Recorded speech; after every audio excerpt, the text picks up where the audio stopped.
21 मार्च 2025 दिन शुक्रवार की फटाफट खबरें इस प्रकार है।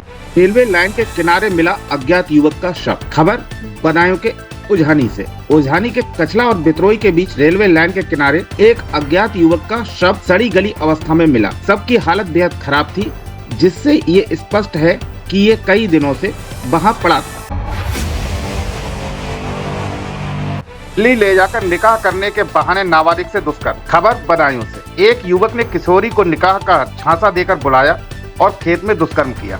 किशोरी ने घर लौटकर परिजनों को बताया, जिसके बाद पिता ने पुलिस से शिकायत दर्ज कराई। पुलिस शिकायत दर्ज करने के बाद जांच कर रही है।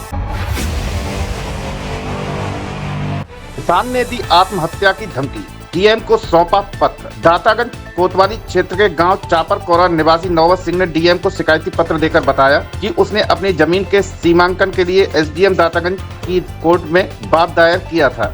एसडीएम ने बात का निस्तारण करते हुए उसकी जमीन पर पुलिस बल व राजस्व टीम भेजकर पक्के ठिये लगवाकर उसे कब्जा दिलाया था। उन्होंने कहा कि विपक्षी से प्राप्त अपने पूर्ण रकबे पर उसने लाटा व मसूर की फसल की बुआई की थी। जब वह अपनी फसल काटने की तैयारी कर रहा था तो विपक्षियों ने जान से मारने की नीयत से उस पर हमला कर दिया और फसल न काटने की धमकी दी। पीड़ित का कहना है कि यदि उसे न्याय नहीं मिला तो वह आत्महत्या को मजबूर होगा। पीड़ित ने डीएम से फसल काटने को पुलिस बल उपलब्ध कराने व जानमाल की सुरक्षा की गुहार लगाई है। खबर बदायूं से। पुत्र से विवाद के बाद नाले में गिरकर पिता की मौत। शराब के रुपयों को लेकर पिता पुत्र में विवाद के बाद मारपीट हो गई। इस दौरान पिता घर के बाहर नाले में जा गिरा। नाले से निकाले जाने के बाद पिता की मौत हो गई। मृतक की पत्नी ने पुत्र के खिलाफ रिपोर्ट दर्ज कराई है। सीएचसी पर प्रसव केंद्र शुरू। पहले दिन हुआ एक ऑपरेशन। खबर बदायूं के दातागंज से। सामुदायिक स्वास्थ्य केंद्र सीएचसी पर अब सीजेरियन प्रसव की सुविधा मिलेगी। बृहस्पतिवार को यहां प्रसव केंद्र का शुभारंभ सर्जन डॉक्टर आकांक्षा यादव वर्मा ने किया। पहले दिन एक गर्भवती का सफल ऑपरेशन कर प्रसव कराया गया।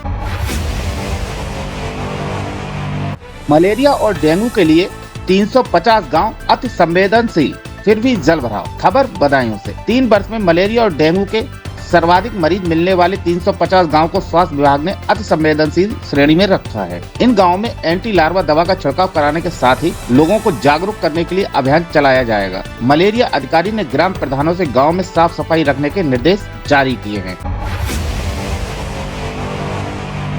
के 4 स्कूलों का होगा आधुनिकीकरण। खबर बदायूं से। जिले के 4 राजकीय स्कूलों का पीएम श्री योजना के तहत आधुनिकीकरण होगा। इसके लिए शासन से 1-1 लाख रुपए मिलेंगे। आधुनिकीकरण के लिए जीजीआईसी दातागंज, जीआईसी नागपुर नूरपुर और शहर के जीजीआईसी व जीआईसी कॉलेज का चयन किया गया है। इन चारों कॉलेजों को मॉडल बनाकर शिक्षा को बेहतर करने पर जोर दिया जाएगा। साथ ही विद्यालय में शिक्षकों के रिक्त पद भी भरे जाएंगे।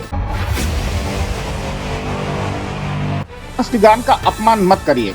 जन गण मन के बीच नीतीश के हंसने पर लालू तेजस्वी का हमला। लालू एवं तेजस्वी यादव ने मुख्यमंत्री नीतीश कुमार का वीडियो शेयर किया है। इसमें सीएम राष्ट्रगान के बीच हंसते और हाथ जोड़ते हुए नजर आ रहे हैं। खबर मौसम की। दिल्ली यूपी में बढ़ेगी गर्मी। राजस्थान बिहार में बारिश के आसार। पहाड़ों पर बदल सकता है मौसम। पश्चिमी विक्षोभ के असर से मिली राहत का दौर खत्म हो गया है। अब दिल्ली, यूपी, हरियाणा, पंजाब समेत उत्तर के राज्यों में तापमान बढ़ेगा और गर्मी बढ़ेगी। मौसम विभाग के मुताबिक मार्च माह के अंत तक ही अधिकतम तापमान 38 से 40 डिग्री तक पहुंच सकता है। हालांकि कश्मीर और हिमाचल के ऊपरी इलाकों में बर्फबारी हो रही है। पुतिन पर आग बबूला हुए जेलेंस्की। बोले बेफिजूल की बातें बंद करें। ट्रंप से 1 घंटे बात करने के बाद आया बड़ा बयान। रूस और यूक्रेन युद्ध को रोकने के लिए अमेरिकी राष्ट्रपति डोनाल्ड ट्रंप पुतिन और जेलेंस्की से बात कर रहे हैं। पुतिन ने सीज फायर के लिए ट्रंप के सामने शर्तें भी रखी थीं, जिस पर जेलेंस्की भड़के हुए हैं। रह जाएगा ट्रंप का टैरिफ।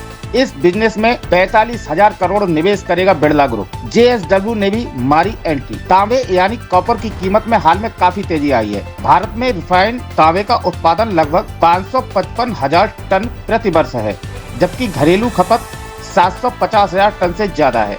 उद्योग के अनुमानों के अनुसार 2030 तक भारत में तांबे की मांग दोगुनी हो सकती है।